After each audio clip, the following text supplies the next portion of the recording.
continuarem tendo amor uns pelos outros. Amor genuíno, profundo, constante e autossacrificial uns pelos outros é o caráter que distingue o cristão.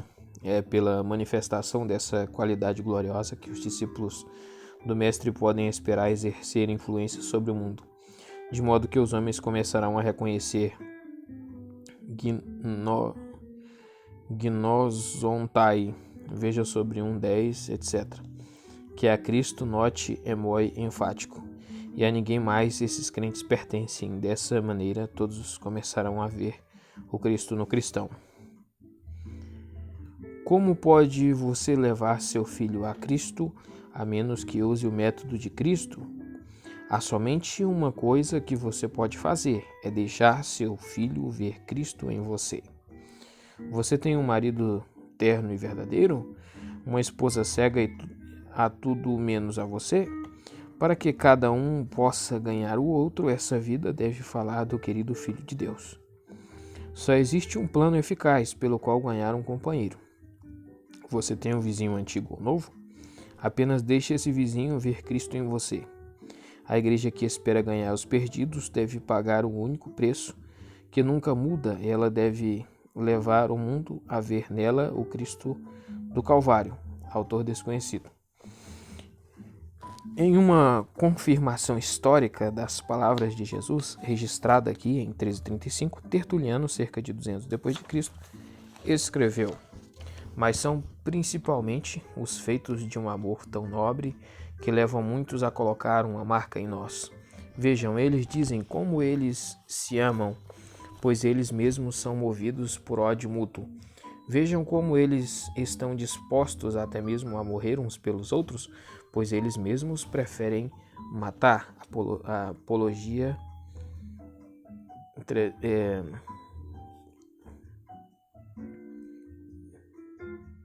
39, né? Apologia 39. 36. Pedro tinha ficado perturbado com a observação feita por Jesus. Ainda por pouco tempo estou com vocês. Para onde eu estou indo, vocês não podem ir. 13:33. Veja sobre este versículo. Ele quer manter Jesus com ele aqui na terra. Mas se for para Jesus deixar o grupo, pelo menos Pedro deseja ir com ele. Então Simão Pedro lhe disse: Senhor, para onde estás indo? Jesus respondeu: para onde eu estou indo, vocês não podem me seguir agora, mas vocês me seguirão mais tarde. Jesus, por meio da crucificação, está indo para o Pai.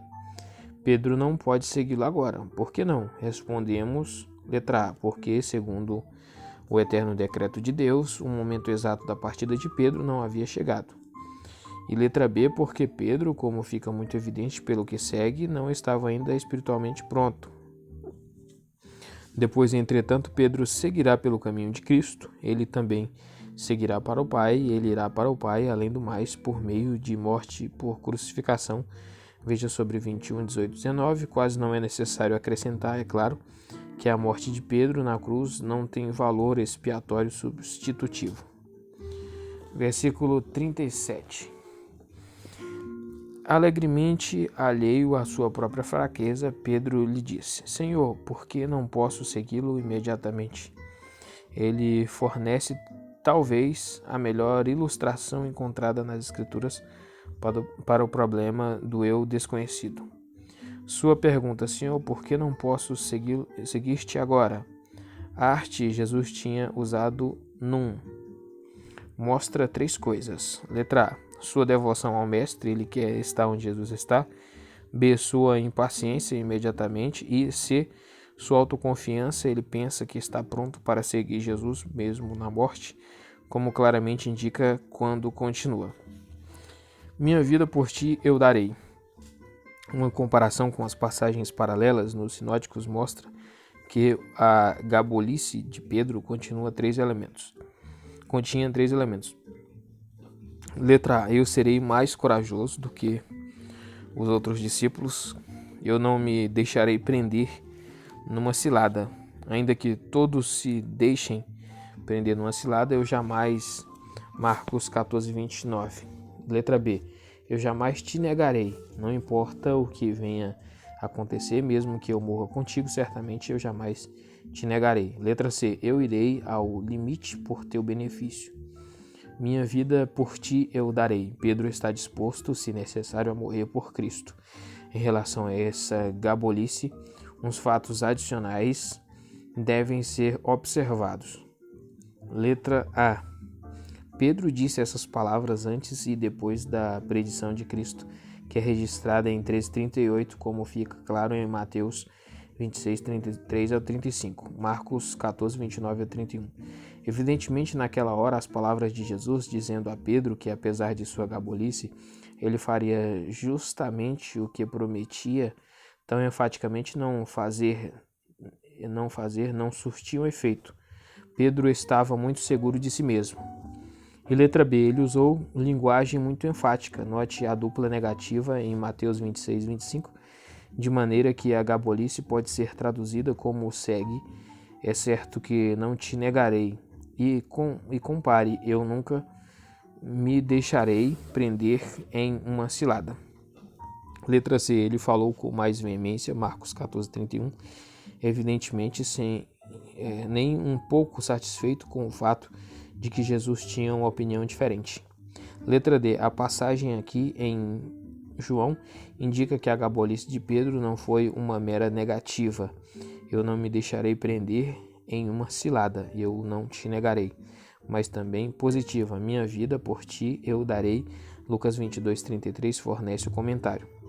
Letra E. Sua exclamação autoconfiante foi imitada pelos outros, e o mesmo disseram todos os discípulos.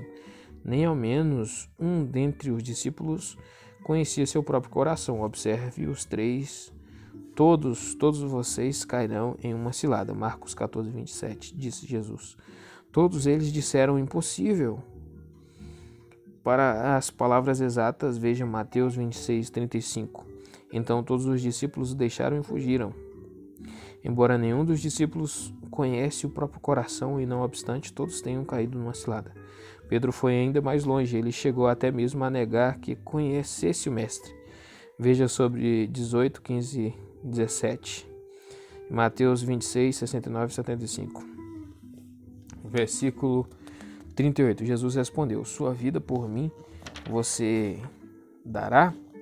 Jesus sabia, é claro, que exatamente o oposto aconteceria dentro de poucas horas, e isso de duas formas. Letra A. Não seria Pedro a dar sua vida por Jesus, mas este daria sua vida por Pedro. Letra B. Pedro não daria sua vida por Jesus, mas o negaria. Então Jesus continua: muito solenemente lhe asseguro, o galo certamente não cantará até que você tenha me negado 3 vezes. O canto do galo servia de indicação de tempo. Marcos 13:35 indica que ele marcava a terceira das 4 vigílias. As 4 vigílias eram as seguintes: noite, 18 às 21, meia-noite, 21 às meia-noite, cantar do galo, meia-noite às 3 da manhã, 3 às 6, portanto, parece que o que Jesus disse aconteceria antes das 3 horas da manhã. Pedro negaria 3 vezes.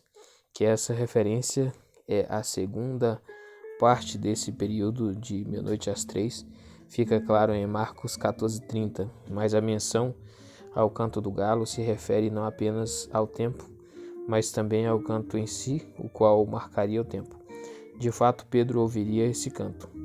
Com referência a essa predição, 3 fatos se destacam. Letra A. Vemos Jesus como o grande profeta. Embora Pedro não conhecesse seu próprio coração, Jesus não só o conhecia, como também o revelou. Note o caráter detalhado desse conhecimento e revelação 3 vezes. Ver também seu caráter enfático, certamente não, ou me. Letra B. Vemos Jesus como o grande sofredor, como ele deve ter sofrido ao ver o próprio fato em antecipação. Letra C. Vemos Jesus como o grande salvador. A referência ao canto do galo tem um duplo propósito. Primeiro, ele indica a superficialidade da gabolice de Pedro. Dentro de poucas horas, sim, antes mesmo do amanhecer, Pedro publicamente desonraria o mestre. 2. É um modo de levar Pedro ao arrependimento. Em seu subconsciente, a referência ao canto do galo fica bem registrada. Quando o dito momento chegar, essa memória armazenada subitamente destravará a corda do sino da consciência de Pedro. Veja sobre 18, 15, 17 e passagens paralelas nos sinóticos. Síntese do capítulo 13. Veja o esboço na página 524. O Filho de Deus ilustra e dá um novo mandamento predizendo sua traição e negação. Primeiro, ele ilustra seu novo mandamento lavando os pés a seus discípulos, explicando-lhes que ele estava lhes dando um exemplo a ser seguido. 3, do 1 ao 20. Letra A, suas circunstâncias. Jesus realizou esse feito no firme conhecimento adquirido muito antes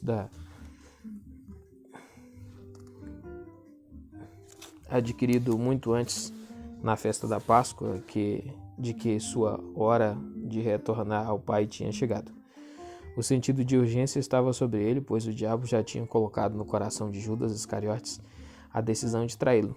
Quando então ajoelha-se para lavar os pés dos discípulos, ele faz isso com total consciência do fato de que o Pai lhe tinha entregado todas as coisas em suas mãos. Letra B, seu progresso.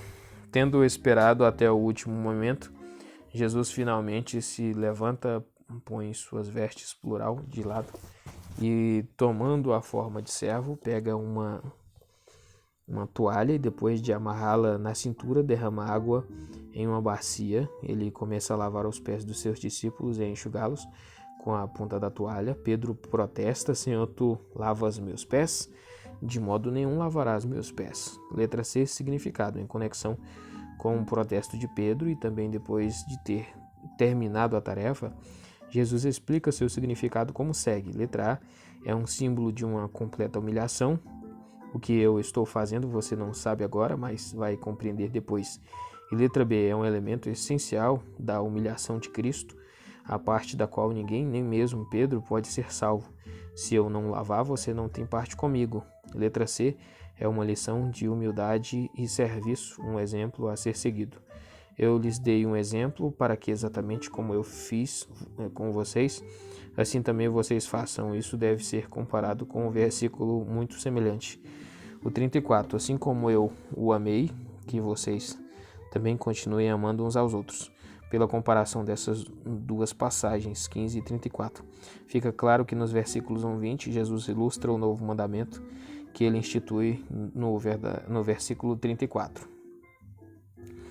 2. Ele surpreende os discípulos ao dizer que um dentre eles iria traí-lo, Judas sai. A predição surpreendente. Embora Jesus já tivesse feito uma vaga insinuação de que dentre os 12 havia um homem que não era de confiança, não estava limpo por dentro, veja 13.10. Contudo, a declaração sucinta, um de vocês me trairá, teve um efeito desconcertante sobre o pequeno grupo. Os discípulos ficaram olhando uns para os outros, perplexos, sem saber de quem ele falava. Letra B, as 3 respostas. Somente a terceira é registrada no quarto evangelho. Para todas as 3, veja as páginas 278 e 279. João, a pedido de Pedro, perguntou: Senhor, quem é? C. A reação do Senhor à pergunta de João: é aquele a quem eu darei o pedaço de pão depois que o tiver molhado. Disse Jesus ao dá-lo ao Judas. Ele o identificou como o traidor, de maneira que João e provavelmente Pedro agora sabia quem ele era, e Judas também soube que ele tinha sido desmascarado. Ou assim pensou ele, na realidade Jesus sempre soube. Quando Judas pega o bocado, Jesus o despede dizendo: o que você está fazendo, faça rapidamente. Palavras que foram interpretadas de forma variada pelos outros discípulos. Letra D. A saída de Judas. Judas, tendo sido devidamente advertido, sai, era noite. 3. Ele dá um novo mandamento e prediz a negação de Pedro. Letra A. Jesus explica que por meio da dispensa de Judas, ele tinha sido glorificado e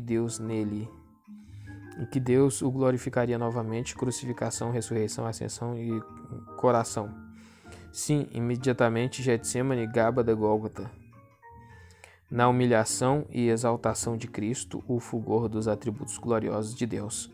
Justiça, fidelidade, amor, etc. reluz. Essa é a glória.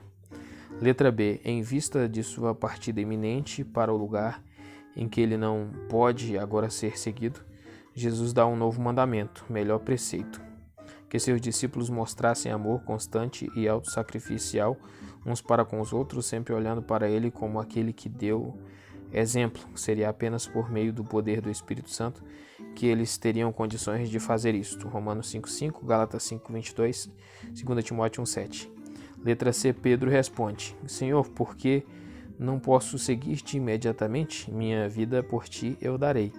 Letra D. Jesus contradiz Pedro, declarando: sua vida por mim você dará? Muito solenemente lhe asseguro, o galo certamente não cantará até que você tenha me negado 3 vezes. Esboço dos capítulos 14 a 17. Tema: Jesus, o Cristo, Filho de Deus, durante seu ministério particular, amorosamente instruindo seus discípulos e entregando-os aos cuidados do Pai. Capítulo 14, uma palavra de conforto, 10 motivos. Veja a síntese do capítulo 14. Capítulo 15, uma palavra de admoestação. Primeiro, permaneçam em mim, a relação dos crentes com Cristo. 2. Amem uns aos outros, a relação dos crentes uns com os outros. 3. Também testemunhem a relação do crente com o mundo, em resposta à atitude do mundo para com o crente, o mundo os odeia. Capítulo 16, uma palavra de profecia. 1. Perseguição reservada aos crentes. O Espírito Santo virá, ele realizará sua missão neste mundo. Versículo 1 a 11 e na igreja, versículo 12 ao 15. 2. A tristeza dos discípulos se transformará em alegria pelo retorno do Filho na Páscoa Pentecostes, versículo 16 a 24. 3 observações finais: o Pai os ama, terão paz, tenham bom ânimo, versículo 35 a 33. Capítulo 17, oração sacerdotal. Primeiro, por si mesmo, versículo 1 ao 5. Segundo, por seus discípulos imediatos, versículo 6 ao 19. E terceiro, pela igreja em geral, versículos 20 ao 26. Observação: embora este seja o esboço geral destes capítulos, não há divisões bem definidas. As ideias mencionadas em uma subdivisão frequentemente recorrem na seguinte: há uma sobreposição. Então aqui acabou o capítulo 13 do comentário do João.